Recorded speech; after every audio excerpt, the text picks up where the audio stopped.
pengenalan, sebelum kehadiran kuasa-kuasa barat di Sabah, pentadbiran di Sabah dikuasai oleh Kesultanan Brunei dan Kesultanan Sulu serta ketua-ketua bebas. Kedudukan Sabah yang strategik dan mempunyai potensi ekonomi yang besar menyebabkan Sabah menjadi perhatian modal asing. Dengan strategi pajakan, pembelian dan perjanjian, akhirnya Sabah berjaya dikuasai oleh pemodal asing. Seterusnya dimiliki oleh Syarikat Borneo Utara British iaitu SBU. Kemakmuran Sabah menarik pemodal asing. Dua faktor penting yang menyebabkan Sabah menjadi tarikan kepada pemodal luar ialah kedudukan yang strategik dan kekayaan ekonomi.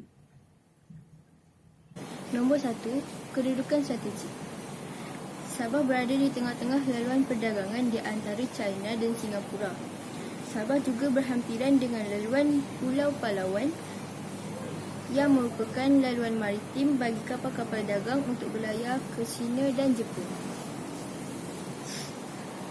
Sabah penting dalam aktiviti perdagangan yang melibatkan Kepulauan Sulu hingga New Guinea dan Australia. Pelabuhan-pelabuhan di sepanjang pantai barat dan timur Sabah merupakan pelabuhan semula jadi yang strategik.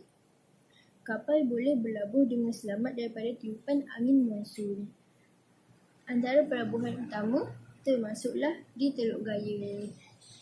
Seterusnya, kekayaan ekonomi. Hasil-hasil ekonomi Sabah terutamanya sarang burung, sagu, rotan, getah perca, gamat dan sirip ikan ju telah lama memasuki pasaran antarabangsa. Barangan ini didagangkan oleh masyarakat tempatan dengan pedagang-pedagang asing yang datang ke Sabah. Sarang burung mendapat permintaan yang tinggi dalam pasaran di China. Keadaan ini menyebabkan pedagang barat yang berminat mendapatkan barangan China menjadikan sarang burung sebagai barang dagangan yang penting untuk dibawa ke China. Di kawasan dataran dan lembah pula, tanaman seperti indigo dan kapas hidup subur. Hal ini membolehkan pertanian komersial dijalankan dengan giat.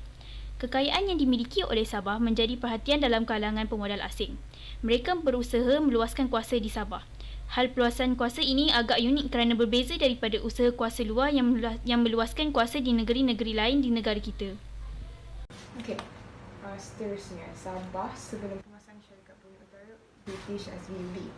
Sebelum petapakan dan peluasan kuasa SBUB di Sabah, dua kawasan telah pun dimiliki oleh British iaitu Pulau Balambang dan Pulau Labuan. The first one, Pulau Balambang, pada tahun 1763, Alexander Dalrymple telah membuat perjanjian dengan Kesultanan Sulu. Dia telah mengibarkan bendera British di Pulau Balambangan yang menandakan pulau tersebut dah jadi milik British. Macam okay. Namun begitu, penempatan British di sini menghadapi pelbagai masalah, termasuk serangan lain-lain. Pada November 1805, British meninggalkan pulau ini. British dah pun meninggalkan pulau.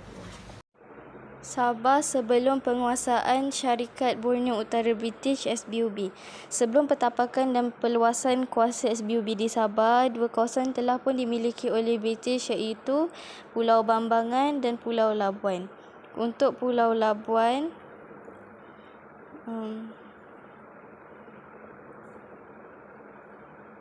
James Brooke berusaha meluaskan daerah kekuasaan dengan mengadakan perjanjian dengan Sultan Brunei berhubung dengan Pulau Labuan. Sultan Brunei menyerahkan Labuan kepada pihak British melalui perjanjian pada 18 Disember 1846. Pihak British bertanggungjawab menumpaskan lanun di kawasan tersebut serta melindungi perdagangan. James Brooke dilantik sebagai Gubernur yang pertama. Pertapakan Syarikat Borneo Utara British SBUB. Kedudukan strategik dan potensi kekayaan Sabah menarik perhatian pemodal asing. Beberapa strategi digunakan oleh mereka, iaitu dengan menyewa, memajak dan mengadakan perjanjian dengan Kesultanan Brunei dan Kesultanan Sulu.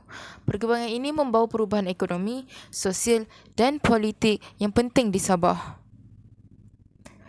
Kronologi pertapakan SBUB di Sabah. Pada tahun 1850, Amerika Syarikat cuba mencari peluang untuk mengawal keuntungan daripada hasil bumi Sabah. Maka, Konsul Amerika Syarikat iaitu C.L. Moses atau dipanggil Charles Lee Moses berlabuh di Labuan untuk mendapatkan konsesi tanah di Sabah. Hal ini bermula dengan Sultan Brunei yang tinggal di Istana Brunei dan didatangi C.L. Moses. C.L. Moses datang dan berhajat untuk menyewa Sabah daripada Sultan Brunei pada tahun 1865 selama 10 tahun. Setelah 10 tahun, Moses ingin menjual haknya kepada J.W. Torrey dan T.B. Harris yang memiliki syarikat perdagangan Amerika atau dipanggil American Trading Company dan menjadikan Key Manis sebagai pusat kegiatan perdagangan mereka. Selepas itu, Alfred Dent iaitu seorang saudagar British, usahawan, juga pengasas SBUB dan adiknya Edward Dent memajak pantai timur Sabah daripada Sultan Sulu pada tahun 1878. Baron Gustavus von Overbeck yang merupakan usahawan Jerman dan orang diplomatik bekerjasama dengan Alfred dan Edward Dent memajukan Sabah. Hal ini kerana von Overbeck ini menghadapi masalah modal untuk memperbaharui tempoh konsesi tanah. Torrey menjual haknya kepada Baron Gustavus von Overbeck. Torrey menjual hak tanahnya kerana gagal mengusahakan tanaman kopi dan tebu, lantas menjualkan konsesi tanah tersebut kepada Baron Gustavus. Pada tahun Julai 1881, Alfred Dent dan adiknya menubuhkan British North Borneo Provisional Association Ltd dan mendapat status piagam charter pada 1 November 1881. Pada tahun 1888, Borneo Utara menjadi negeri naungan British. Pihak SBUB berupaya memerintah Borneo Utara hingga tahun 1942. Okey. Perluasan kuasa Syarikat Borneo Utara British atau SBUB.